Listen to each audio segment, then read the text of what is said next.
28/4/2024 को छुट्टी के दिन जज हजरात की तरफ से, बाबर सत्तार साहब की तरफ से एक प्रेस रिलीज आती है इस्लामाबाद हाई कोर्ट की तरफ से। बहुत अच्छी बात है, मैंने डिमांड की थी 28 से पहले, मेहरबानी है उनकी, उन्होंने जवाब दिया।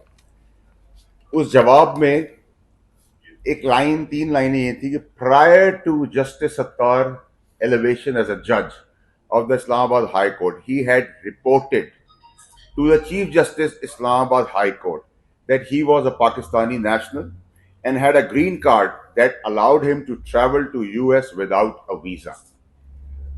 ठीक है जी, जवाब आ गया।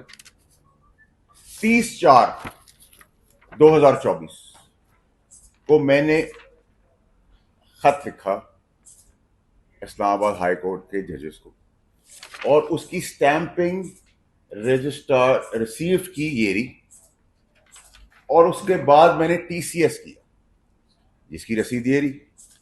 आज तकरीबन 15 दिन गुजर चुके हैं।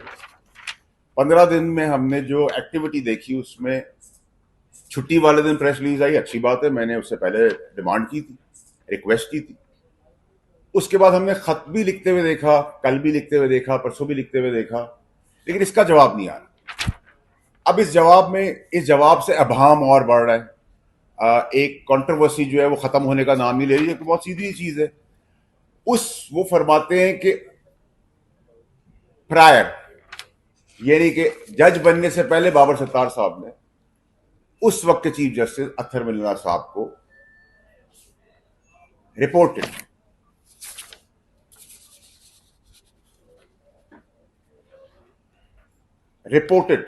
का वर्ड यूज किया। अब हमने उनसे कहा कि जी इसका कोई कानूनी, कोई रिकॉर्ड रूम के अंदर कोई चीज होगी राइटिंग में कि आपने ये चीज दी है, उसका जवाब हमें नहीं मिल रहा।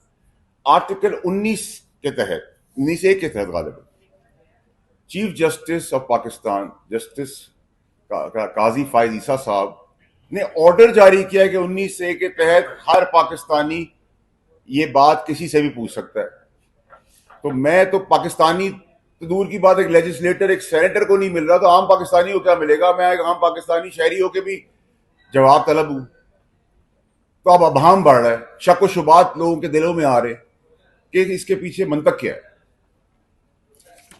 अब आप इसका अगला मरहला देख लें कि 1 साल पहले कोई चीजें हुई, 1 साल बाद याद आ गई, चले जी याद आ गई।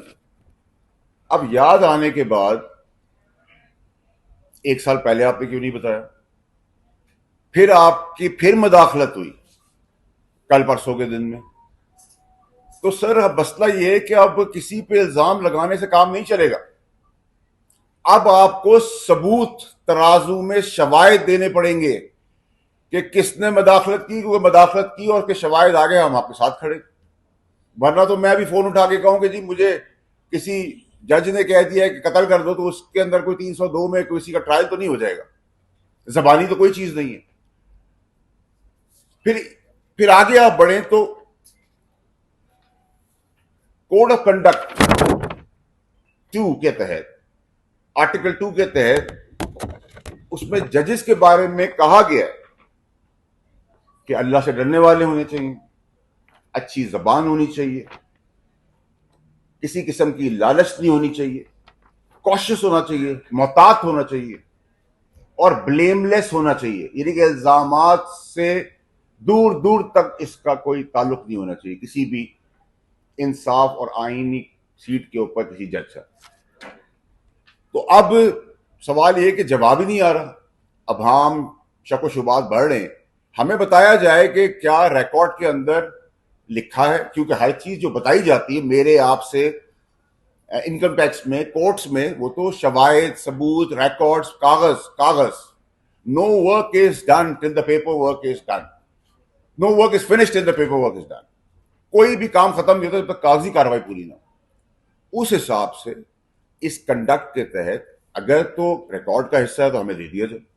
बाबर सत्तार साहब ने जो उस वक्त के चीफ जस्टिस अत्तर मिल्ला साहब को लिखा, और अगर नहीं है, मेरा गुमान ऐसा नहीं होगा, लेकिन अगर नहीं है कोई रिकॉर्ड का हिस्सा तो उसके रिपरकशंस हैं, फिर परेशानी है। پھر بہت بڑے کوشچن مارک ہے. آگے چلیں.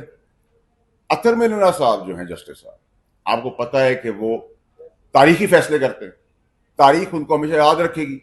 اور میں ان کے آگے کبھی اپیئر نہیں ہوا, لیکن میرا کیس لگا, مجھے اندازہ ہوا اور مجھے گمان بھی ہوا کہ جسٹس من اللہ صاحب بہت ہی سخت اصول پسند آدمی ہے. میرا گمان ہے کہ جسٹس من اللہ صاحب جو ہیں وہ کاغذی کارروائی کے اندر, اگر کاغذ میرے کیس میں تو کاغذ تھے نہیں تھے, دیر سویر تھی, ٹرائل تھا نہیں تھا, لیکن پرنسپلی وہ سخت آدمی ہے. قانونی طور پہ وہ کسی ایسی حماقت, کوئی بیوقوفی یا کوئی چیز نہ کرنے دیتے, نہ کرتے. ہمیں تو 2 دفعہ سزا ملی, نہ کرنے والی بھی سزا ملی اور 2 دفعہ بھی سزا ملی. اس سے پتہ چلتا ہے کہ اطہر من اللہ صاحب, میرا گمان ہے کہ یہ وہ جج نہیں ہے جو پرنسپلی کسی چیز کے اوپر کپڑا ڈھکنے دے دے. جسٹس من اللہ صاحب, میرا گمان ہے کہ وہ نہیں ہیں جو سیر سرخیوں کے لیے, میڈیا کی زینت بننے کے لیے فیصلے کرتے ہوں. میرا گمان ہے کہ جسٹس من اللہ صاحب بزدل آدمی نہیں ہے. میرا گمان ہے کہ جسٹس من اللہ صاحب کسی قسم کے پریشر میں نہیں آتے.